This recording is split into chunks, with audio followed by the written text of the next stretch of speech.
Welcome to the Gigging Success Podcast. And now, here's your host, Brad Lazarus.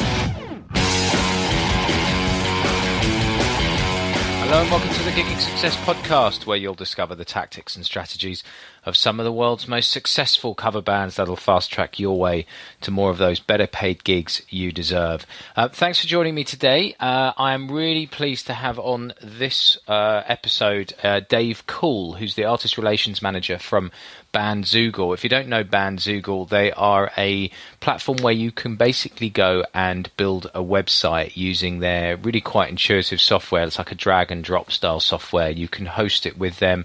You can get the domain with them. So really there's no excuse for having a dodgy looking website. And as you know, you really should have the best website that you can if you're looking to get clients in this world of cover bands. So in this particular interview, we cover off quite a few kind of topics. Right at the end of the interview, Dave gives a really nice offer of a website review to Gigging Success, some few Gigging Success listeners. So stick around, have a listen for that, and he'll give you the email address that you can email your website link to. So some of the things that we discuss in this podcast are some of the key differences between a cover band website and a band's website that writes its own material. Some of the key difference between, this idea of growing a fan base and the difference between that and getting clients. They're two fundamental things which I talk about a bit as well. What actual website pages you should have on your website. How one Bandzoogle user got 50 bookings driving paid website traffic to his Bandzoogle website. And some of the key benefits of using Bandzoogle when you come to decide whether you want to build a website using their tool. How to do some basic SEO, and then we finish off with the offer of a website review from Dave. So let's get straight into it.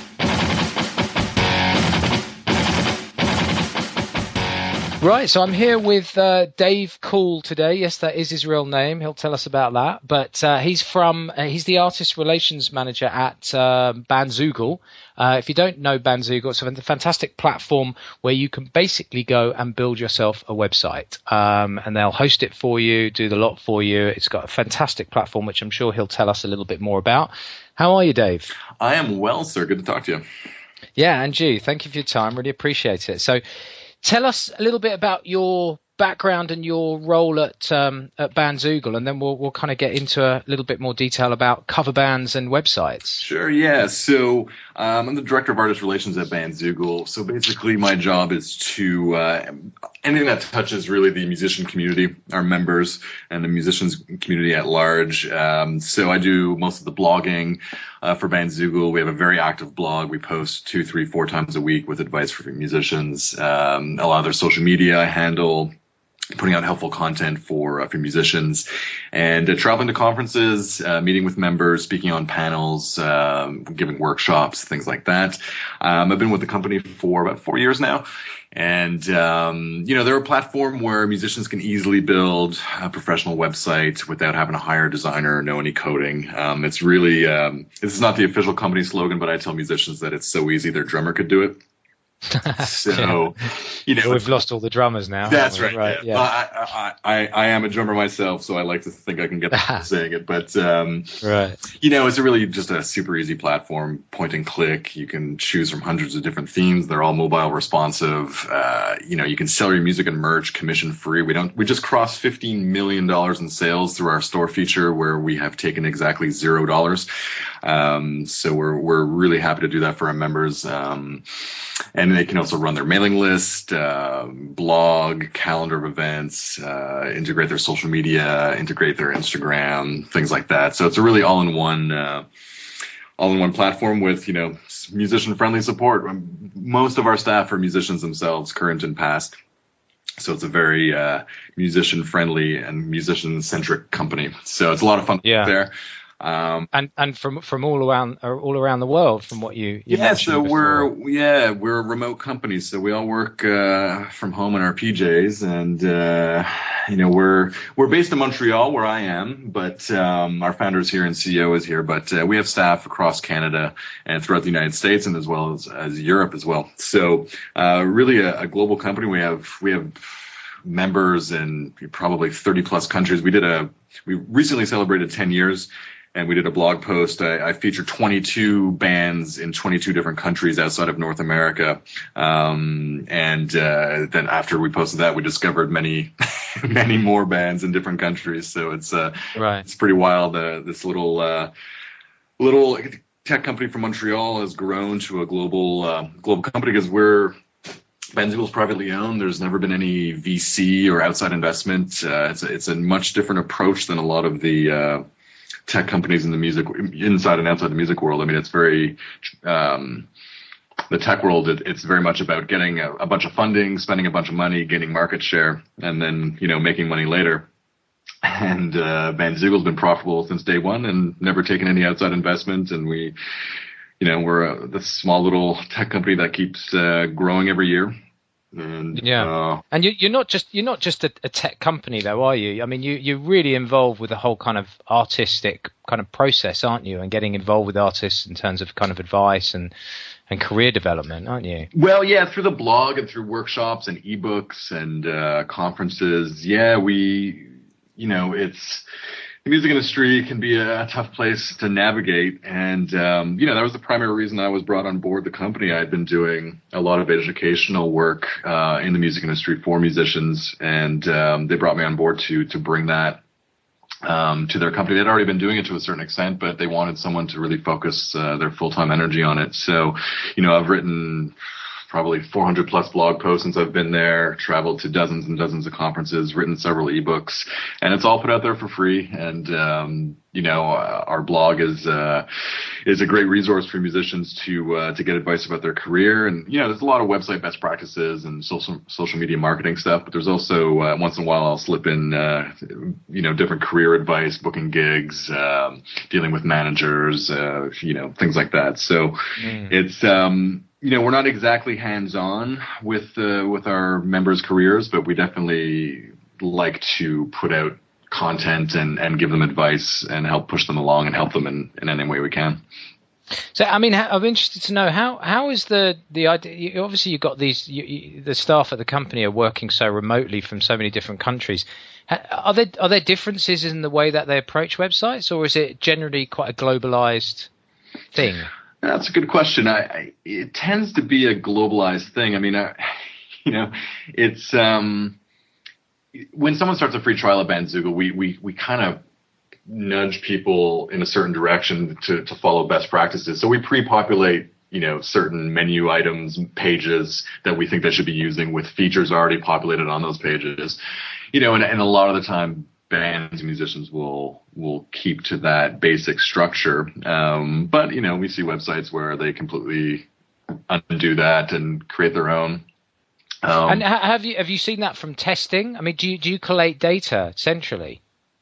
If once in a while. Your websites are hosted through Bandzoogle, aren't they? Yeah, they're hosted. The domain names are all included. So we look at reports. We'll often, several times a week, look at the new trials. Our support team goes and actively helps out new trial members because it's free to try for 30 days. So we try to give people quick website reviews to help them along. And, when people upgrade to a paid plan, we take a look at those websites every week and see what people are doing, see what themes they're using, how they're using them, just so we can try to notice any patterns and see what themes are more popular than others. Right. And what was interesting to hear in our chat before we started recording was that you've seen a lot of cover bands coming on and using the service. So you're kind of, is there any kind of fundamental differences that you're seeing between the bands that are cover bands and your kind of, your acts writing their own material websites? Yeah. So part of my job is every day I do website reviews for members. They can email me directly and I'll send them a full review of their site. And, I was getting a lot of requests from cover bands and, that's what led me to write this blog post, how to build a website for your cover band, which we'll get into. But it made me think like, like we were talking before we started recording, like there's fundamental difference between an original band and a cover band, and that's you're not trying to gain fans as a cover band, you're trying to gain clients. And the way you structure your website will be different as a result of that. So, you're not going to have a store on your cover band's website necessarily, but you might have an FAQ page, instead of a music section where you show off and sell your original music. You might have a song list page where you list all the music that your cover band has in their repertoire, so that clients can see if you're the type of band that they're looking for. Right. Yeah. I mean, that I suppose kind of gets into we were talking about, the cover band website really needs to kind of sell the band to the potential client. Yes. So you kind of need to almost sell off the page, don't you? As opposed to your originals act, which is all about kind of growing fan base and just kind of being engaging and not in, is this band right for me and gone. It's in, let's keep them on the website for longer and try and engage with them, Yeah, and develop a relationship with them and over the long term and get them signed up to your mailing list. Like as a cover band, I don't think you're worrying so much about, developing your mailing list or engaging with people on Twitter as much as you are developing a relationship with clients and making sure that you put your best foot forward on your website and answer any questions that they may have right there on the site, and to make it very easy to get in touch with you to find out more and to book your band. So, would you advise two separate websites then? I mean, a lot of our listeners have, they have their cover band, but they also kind of have their original stuff on the side as well. So, is that two separate websites advisable? In my opinion, yes, because I think it'll just be more effective. I think if you try to do it all on one website, you really want to focus people's attention when they land on your homepage. And if you're focusing on getting fans and promoting your cover band to try to get gigs, chances are it's going to be a bit cluttered and confusing. You really want to focus on one call to action when you land on a website, and once you have more than one, you're already starting to dilute the message a little bit. One great example I always point to is an artist based in the UK, actually, John Hart, JONHART. Yeah, he's featured on the foot of that blog post exactly that you mentioned, yes. which I'll put in the show notes. Actually. Oh, nice. Yes, he's great. Yeah. Just won a regional wedding award, wedding industry award for London and Southeast for his wedding gigs. So he has a website for John Hart Music, his original stuff, and he created a secondary website, John Hart Weddings. And they're very different sites with very different goals. And his weddings website is one that I point to for cover bands. I mean, it's brilliant. He's got great imagery. He has a short description around the homepage, a promo video, a clear call to action to book him, and everything. His website has everything. He's got a song list page, an FAQ page, a testimonials page, which is really important for cover bands. You really want to get positive testimonials from past clients to show that you're a trusted band and professional and deliver the goods. So that's an important element to have on your website as well. And I wrote another blog post, a Google AdWords for musicians post, where I used John Hart as an example as well, because he used Google AdWords to book 50 plus gigs, wedding gigs, to really hone in on his market, his niche in his area, to get booked for weddings. And he ended up booking over 50 weddings through Google AdWords alone. Yeah. I mean, we built my business, marketing and selling cover bands off the back of Google AdWords. It's incredible. I mean, it's not, you have to commit to it, yes. Don't you? Yeah. You can't go in there for 20 minutes and think, I'll go and get 50 gigs with 20 minutes work. It took John a few months. He said there was some trial and error, trying different keywords and different strategies. And when he finally found what was working, it really started to work for him. And he said he more easily made his money back very quickly and and has booked his calendar for the next couple of years using Google AdWords. So it's but that's one thing where an original band would not use Google AdWords nearly the same way. No, well, I suppose an original band, that's where kind of Facebook comes in, and Facebook ads almost. If you're going to spend on building an audience, it's probably you're better off doing it as originals act through Facebook. Yeah, I would agree with that. And through Facebook ads as well, aren't you? But I mean, just going into just to give some kind of specifics to the listeners here in terms of the looking at your blog post here, you've got you've got 9 pages on the cover band ideal menu. You've got homepage, about, and the key difference here, song list, and the testimonials as we discussed. Then we go into shows, photos, videos, FAQs, and then contact as well. I mean, one of the key things that I find which gets missed off so often on cover band websites is, you touched on this clear call to action on every single page, right? Not just on the contact page, because people come in at different times, they get distracted, don't they? So it's that to me is a huge thing, because you always want to be driving people to take an action, i.e. to pick up the phone, call you, or email you to make an inquiry. Yeah, exactly. So in terms of kind of images, what's the any kind of key differences you see between the original stuff on the websites you see and cover bands? Yeah, I mean, original bands are going to have more, I guess I would call them artistic photos. Near a cover band, I mean, having images at live shows is probably a better bet. You can't just have someone take photos with an iPhone and expect them to be professional photos. They still have to be professionally shot. But having, if you're playing weddings, especially, the wedding photographer there, you can ask the wedding photographer if you can slip them some extra cash to take photos of the band while they're there, or hire a photographer at one of your corporate gigs to take some professional photos, just to show the band in a gig situation. Preferably it's kind of in their natural environment. In their natural environment with an audience that is hopefully in the image, enjoying themselves.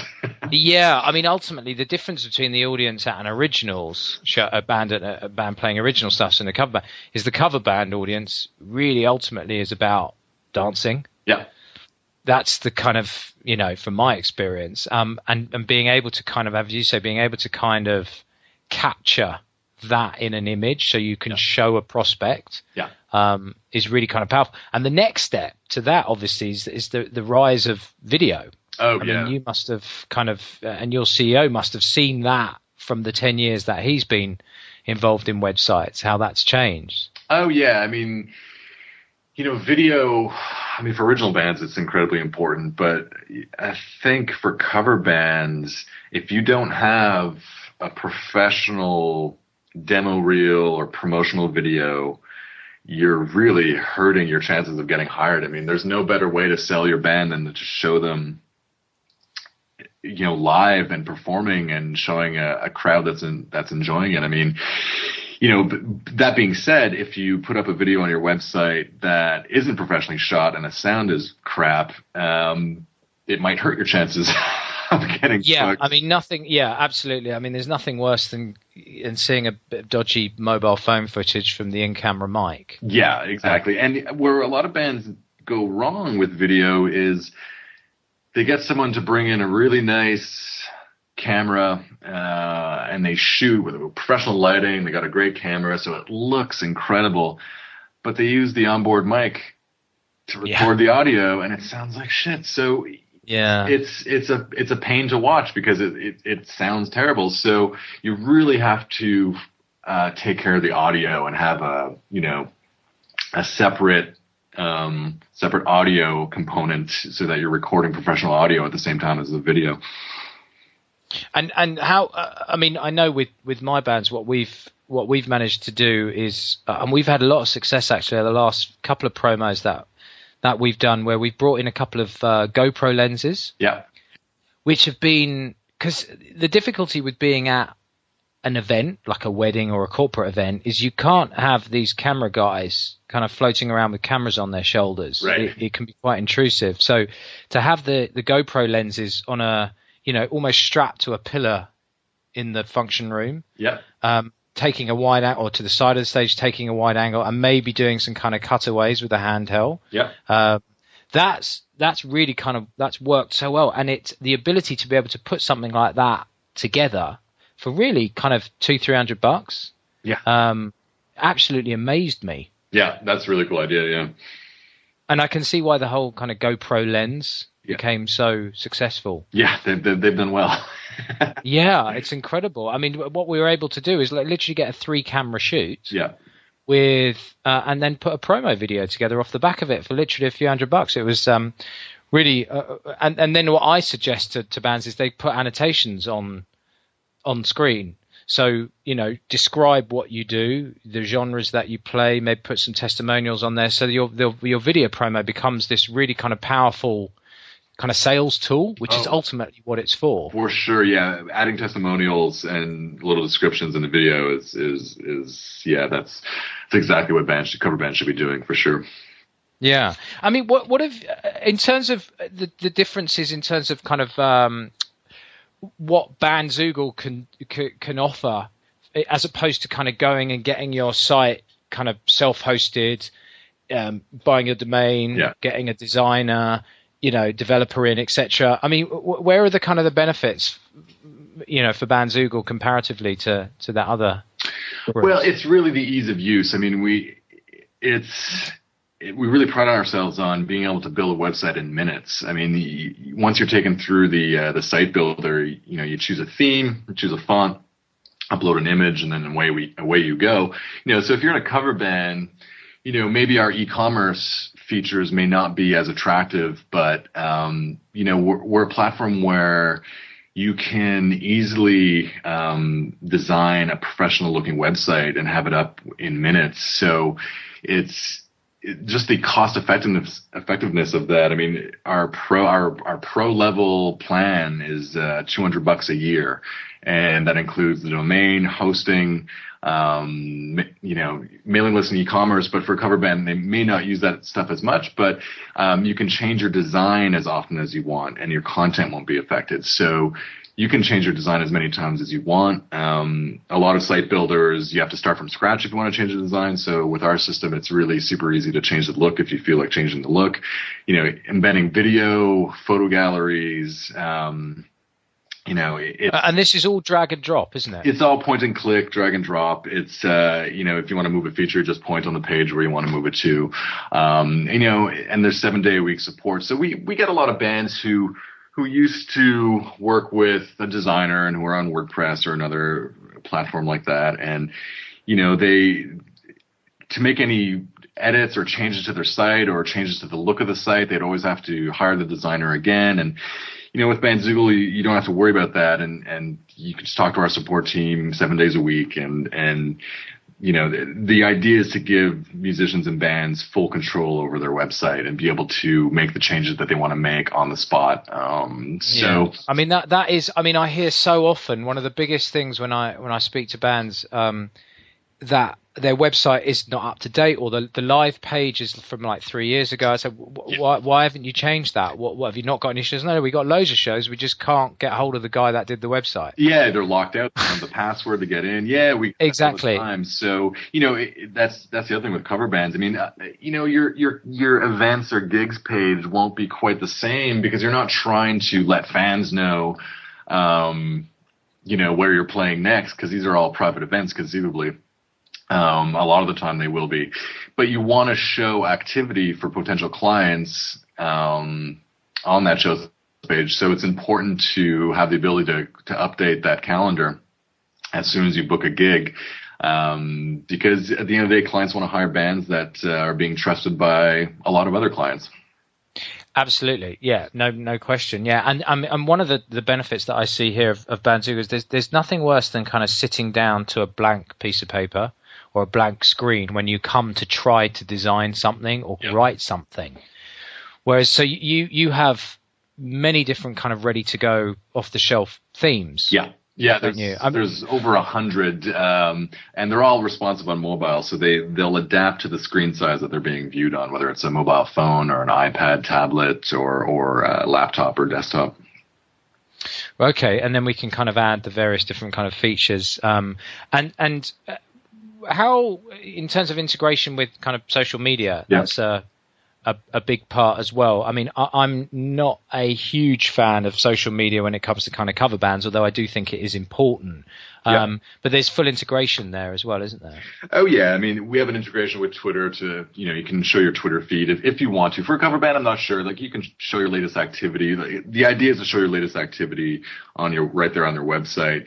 For a cover band, if you didn't have a Twitter feed, I wouldn't hold it against them, that's for sure. But there's Instagram integration, so that might be more interesting for a cover band, because then your photos are automatically updated from your Instagram feed. So you can have a special gallery just for your Instagram photos, so you can post. Right. So you can be at a show, take a picture, put it on Instagram, and that feeds right through to your website. Exactly. Yeah. So that's something we.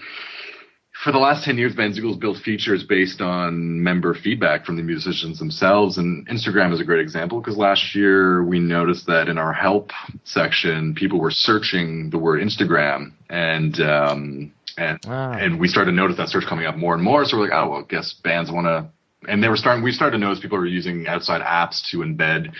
We have an HTML feature, it's just a blank box that you can embed any HTML onto, so you can embed any widget onto your website. So people were starting to embed widgets for their Instagram feed. So we built it. We built the integration. So in one click, you can put your Instagram feed on any page of your website. So that's a handy way to keep the content fresh on your site. And for a cover band, at each gig, you can snap a few photos and show the atmosphere and environment right there on your website. Yeah, interesting that you got that piece of data off the back of the search function on the Bandzoogle help desk kind of feature, right? Yes. What other things have kind of cropped up in the last year or so that you've seen being searched on and then integrated? It'd be interesting to know. Slideshow header, so having your header image be able to be a slideshow. Right. That's something we added. We're getting a lot of requests for it and a lot of people searching our help tab for it. What else? So that just to be clear, that's when somebody lands on your homepage. Yeah. So that's the slider, the image, four images scrolling across. Yeah. Exactly. Yeah. For your header image or your background image, depending on the theme that you're using. If it's a full background image theme, then you can actually turn that into a slideshow as well. We added a lot of functionality to our music players in the last year. You can now import directly from SoundCloud if you already have your music up on SoundCloud. We just added a pre-sales feature that we're announcing tomorrow, actually. So this doesn't relate to cover bands necessarily, but a lot of members were looking to pre-sell their album, obviously. So we added that functionality. We added an integration with Bandcamp, because a lot of bands are selling on Bandcamp. It's kind of a cool, hip place to put your music. And so we work with them to develop an integration where it skins the player to match the theme of the website. So it just looks a little bit more cohesive in the design, but everything is processed through Bandcamp. So it just, instead of embedding, sometimes, we see bands that use widgets for everything, and it kind of breaks the design a little bit. Everything's just there's no palette. There's no palette. Branding's all messed up. So Bandcamp was a big one we wanted to do, and it's a seamless integration, fully responsive on mobile. Everything looks great, matches your design, and still goes through Bandcamp for those bands that want that. But in the last year, I think Bandzoogle has released more features than in the last, ever. I mean, it's been a steady stream of new themes and new features, and we have a very active community in our back end. There's a community tab for members, and there's a specific forum for suggestions, and I'm in there every day logging the suggestions, and our developers look at that list, and if they start to see a popular request, then it goes on to their to-do list, and we've it's a never-ending list. Let's put it that way. Yeah, I can imagine. Well, the internet's never-ending, is it? It's constantly changing, isn't it? So almost daily in many respects. One thing that we haven't touched on, I know this can baffle a lot of people, and is the whole subject of SEO. Yeah. Do you have any specific kind of best practices and how does the Bandzoogle platform kind of deal with on-page SEO, so to speak? Yeah, so it's it's a question that comes up every conference I go to. The panels seem to develop into a discussion about SEO, and I would say for original bands, as long as your name is unique, Google is pretty smart. They're going to find you. Now, that being said, Bandzoogle uses clean code that's easy to read. We don't use any Flash in the technology at all. So it's so that part is taken care of. There, Google loves when you update your website. So blogging and using words that are, keywords associated with your band and your career in those blog posts is always going to help. Getting links, external links, coming back to your site helps with your SEO as well. But in terms of what Bandzoogle offers, you can we generate meta tags and page titles, for the websites, but if you want to customize that, you can. For each page, so you can custom. Okay, so just explain what page titles are and meta tags then. Yeah, so when Google crawls the internet, it's going to read that information and rank it based on on those words that it finds. And they've been, in recent years, Google has shied away from keyword tags for blog posts because a lot of people are trying to game the system. So adding a bunch of unrelated, like Britney Spears, sex, and to your blog post about cooking or something. So they're going to look for those tags and page titles just to they're going to crawl that just to show that information when someone searches your name. Again, for original bands, Google's pretty smart, so they're going to find you. If you're competing in a market, I think for cover bands, it becomes more important.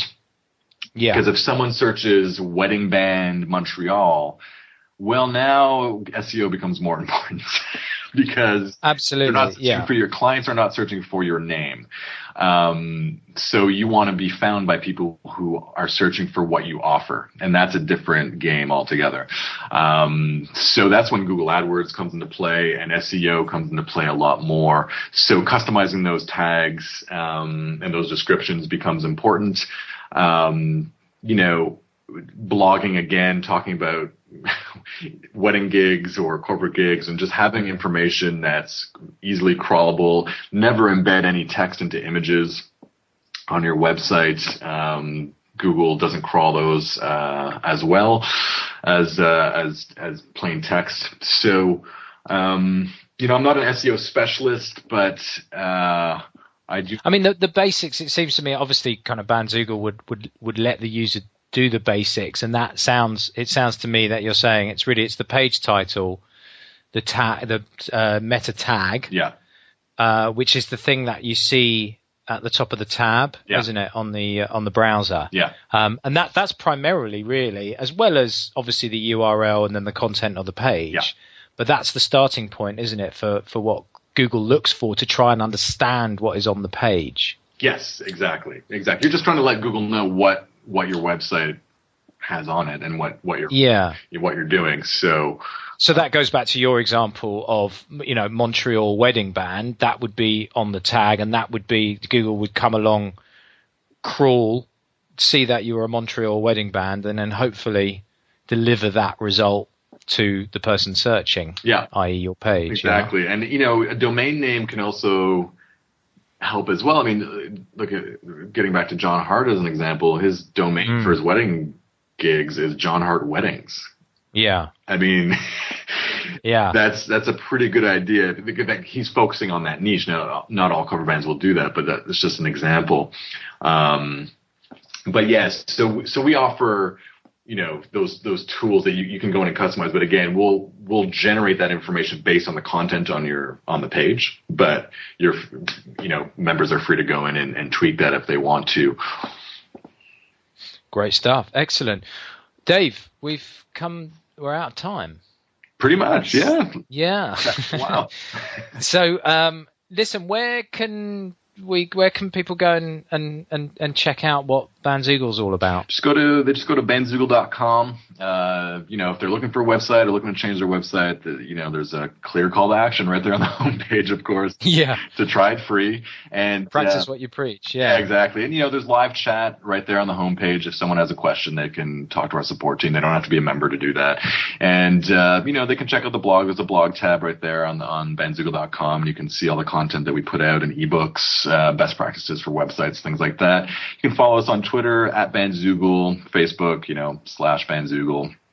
And you'll find all of our stuff there. So, and if anyone has any questions or is looking for a review of their website who's listening to this, you can email me directly at dcool, DCOOL, @bandzoogle.com, and I'd be happy to offer some tips. Oh, fantastic! All right, I'll put those on the show notes on the blog page as well. Great. That's great. That'd be really helpful for people. I also should mention as well, what's really useful is your examples page. Yeah. On the Bandzoogle, because it really shows you what the potential is from taking the theme that you offer off the shelf and how you can then adapt it to fit your brand. Yeah, you'll notice on the examples page, the websites look totally different, and some of them are using the same theme, but especially our newer themes from the past couple of years are a lot more simple, and so we're just making it a lot easier for bands to customize it and make it their own, and look great on mobile as well. So, you can be using the same theme as another band and your website will look completely different. It's really customizable. So that examples page is a great page to go to for people, to see just the range of designs that you can create on your own. And what's great about this as well is you can spend an hour and a half putting your website together and have something to use, or you can spend 10 hours and get it up to a custom level of customized design to take it to the next level. So either way, you've got yourself a website within a couple of hours, really. Oh yeah, for sure. And again, having that support team online 7 days a week if you have any questions or need a nudge or a little bit of help here and there. If you're trying to do it on your own, it can be a pretty daunting task. But when you have, a team helping you out, if you have any questions or if you're stuck or need any advice, it certainly helps the process along. Fantastic. Excellent. Dave, thanks again. Really appreciate you coming on, talking us through that. And, hopefully we'll catch up again in the next few months and see how any new features for Bandzoogle have progressed. Yeah. Sounds good. Thanks, Brad. Appreciate it. All right. Thanks, Dave. Cheers. Thank you to Dave. I really appreciate him coming on and sharing some of those tips with us. Hope you enjoyed that. If you want to go and check out Bandzoogle, just get onto their website and they offer that 30-day free trial. So you can go and check that out. If you wanted to take advantage of the website review offer, which Dave was offering in the podcast, you can find the email address on the website. So if you just go to the Gigging Success website and look for the blog post where this audio is, you'll be able to find it from there. So hope you enjoyed that. Until next time, see you then.